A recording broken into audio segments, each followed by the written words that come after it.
네, 안녕하세요. 구독자 여러분 반갑습니다. 주식톡입니다. 요즘 두산중공업 좋은 흐름을 좀 이어가고 있는데 마이너스로 시작을 해도 다시 올라올 것만 같은 기분, 장중에 크게 떨어져도 다시 회복할 수 있을 것만 같은 기분, 이런 분위기 조성이 되고 있는 것 같습니다.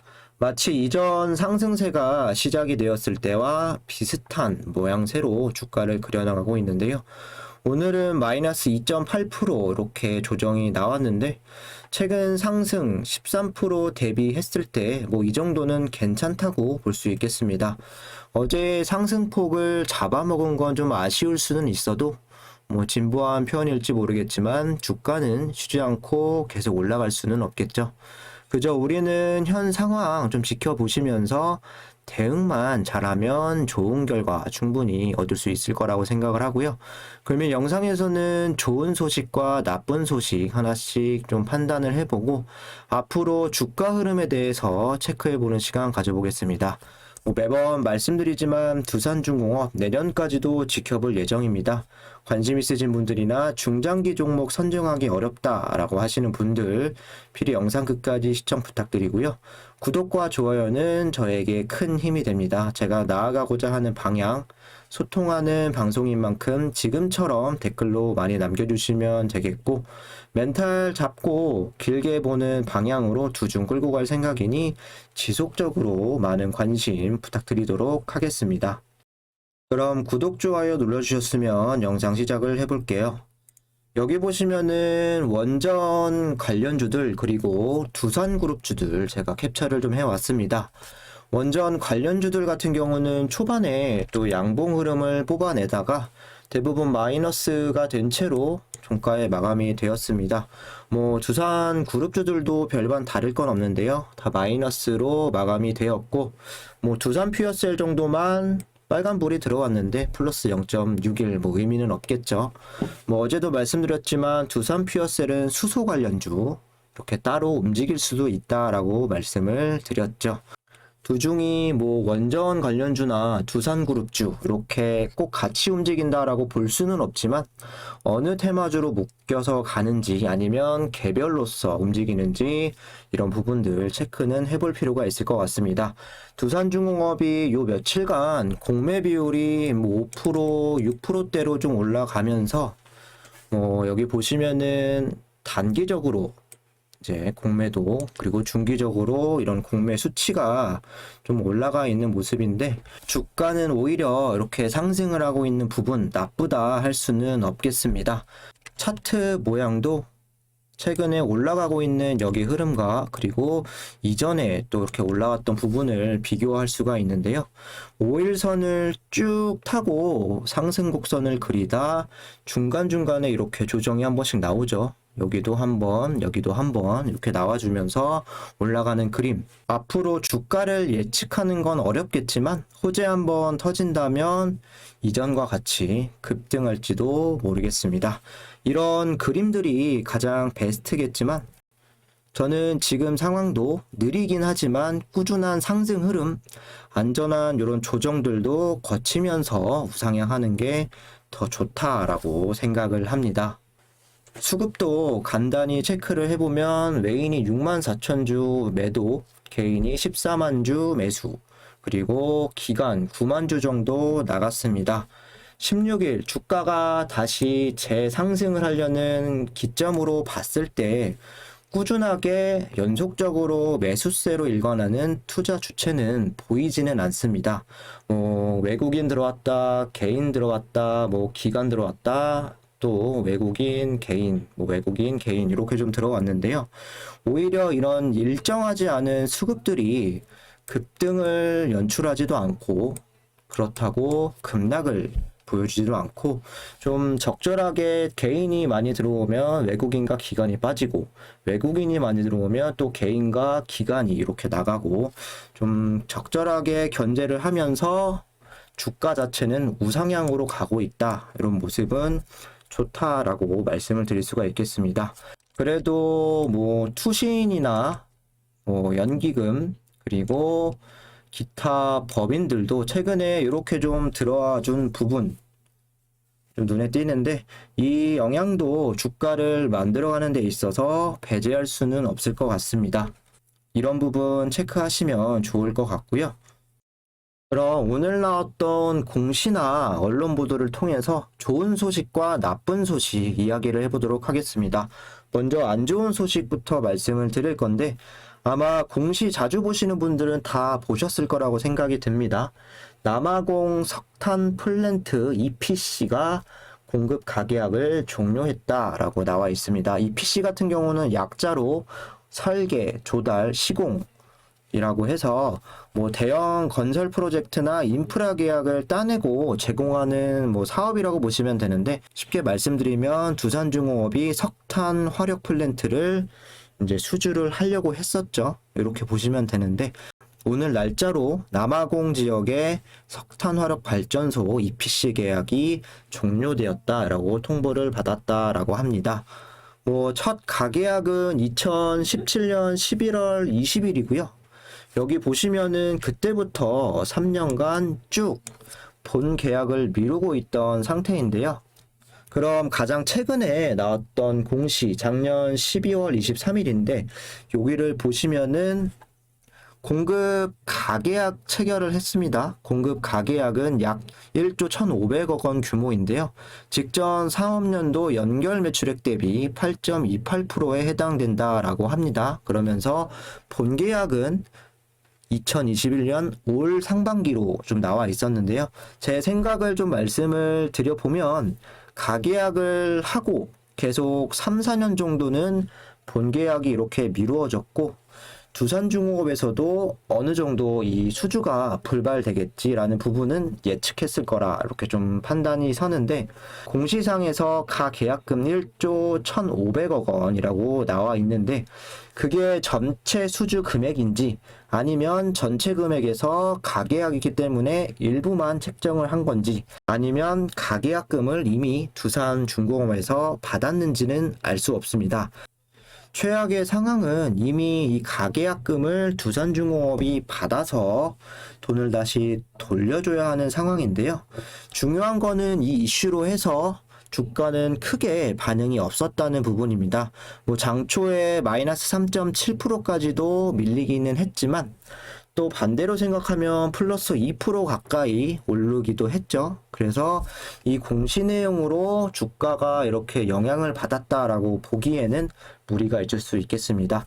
뭐 수주에 대한 기회가 무산된 거는 아쉽겠지만 뭐 그렇게 큰 리스크까지는 아닐 거라고 생각이 듭니다. 어쨌든 이런 수주 내용들도 좀 지켜보시면 좋을 것 같고요. 그럼 반대로 좋은 소식 또 이야기해 볼 건데요. 체코 원전 소식이 언론을 통해서 계속 나오고 있다라는 점입니다. 여기 보시면 한수원 1000메가와트급 원자로 유럽 승인 신청을 했다라고 나와 있습니다. APR 1000에 대한 유럽 인증 심사를 신청했다. 앞서서 APR 1400이 또 인증 심사를 통과한 만큼 무난한 승인이 예상이 된다. 유럽 인증은 유럽 12개국 14개 원전 사업자로 구성이 돼서 신형 원전에 대한 안정성, 경제성 등을 심사하는 방식으로 이루어진다. 한수원은 유럽 안전기준에 맞춰 설계한 EU APR 1000으로 체코 원전 수주에 나선다는 계획이다. 하지만 실제 수출된 적은 없다라고 합니다. 다만 한국형 원자로 APR 1400의 경우 유럽 안전기준의 심사를 통과한 바 있고요. 특히 APR 1000의 경우 지난해 미국 원자력위원회 설계 인증을 받았다. 미국에서 인증을 받지 못한 나라는 프랑스, 중국이 나와 있고요. 체코는 약 8조 원을 들여 1000메가와트급 원전 1, 2기를 건설 추진하고 있고 1400메가와트급 APR 1400보다는 APR 1000의 수주가 유리하다는 업계 분석이다. 이렇게 나와 있습니다. APR 1000, APR 1400이 있는데 쉽게 말하면 원자로 전력 크기를 말한다라고 보시면 되고 EUR은 유럽 인증, NRC는 미국 설계 인증입니다. 체코 수출용으로 ARP1000은 미국 설계 인증을 받았고 유럽 인증을 받기 위해서 신청 중이다라는 내용이죠. 그래서 체코 맞춤식 원자로를 채택하겠다라는 움직임이 되겠습니다. 탈원전 정책에 따라서 한수원은 그동안 원전재개도 반대를 했었고 정부와 비슷한 행보를 보였는데 최근에는 좀 바뀌었죠. 정말로 체코 원전 수주에 좀 적극적으로 나서고 있구나 이런 생각도 들었습니다. 또한 미국 인증은 프랑스, 중국이 못 받았다라고 아까 말씀을 드렸는데 최근에 중국에서도 원전 사고가 터졌었죠. 그 원전 협력사가 프랑스 업체인데 미국과 그리고 프랑스, 중국의 관계가 좋지 않다라고 봅니다. 체코 3파전에 한미프가 있는데 한미는 동맹이고 프랑스 입장에서는 어떻게 보면은 2대1로 싸운다라고 느껴질 수도 있겠습니다. 두 국가가 아직은 우리에게 강력한 경쟁자이긴 하지만 프랑스만 좀 제외가 될 수 있다면 두산중공업 어느 쪽이든 수혜를 받을 수 있다라고 생각을 합니다. 미국에 있는 웨이팅하우스 그동안 수주를 많이 따내면서 두산중공업과 협력도 많이 했고요. 또 SMR 유스케일사와 두중은 상당히 밀접한 관계가 있기 때문에 두산중공업에 좀 우호적이라고 볼 수가 있겠습니다. 이어서 간단하게만 말씀을 드리면은 한수원 체코 신규 원전 사업 사업자 선정 위한 안내 서한을 받았다. 그러면서 사이버 보안, 안모 품목, EU 제재 여부 여러 가지 수준의 정보를 요구를 했고요. 한수원에서도 그만큼 중요한 거기 때문에 좀 체코의 국익과 안전 요건을 충족하는 최적의 잠재 공급사임을 알리기 위해 만전을 다하겠다. 한국이 최적의 파트너임을 지속적으로 보여주어서 체코 신규 원전 사업을 반드시 수주하겠다라는 강력한 의지를 밝혔다. 정리를 좀 해보자면 한수원에서 그래도 절차대로 진행을 좀 하고 있고 언론에 이런 내용들이 계속 노출된다라는 부분은 긍정적인 소식이다라고 생각을 합니다.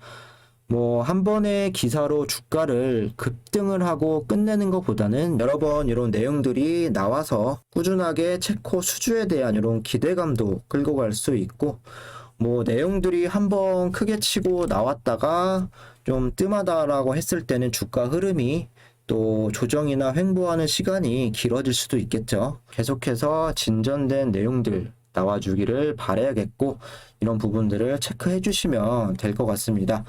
단기적으로는 이달 발표 예정인 K 텍소노미 무엇이 친환경인지 분류하는 기준이죠. 국내 기준인데 원자력이 여기에 포함이 될지 안 될지가 중요하겠습니다. 일단 처음에 발표한 부분은 이제 포함이 안 돼 있는 상황인데요.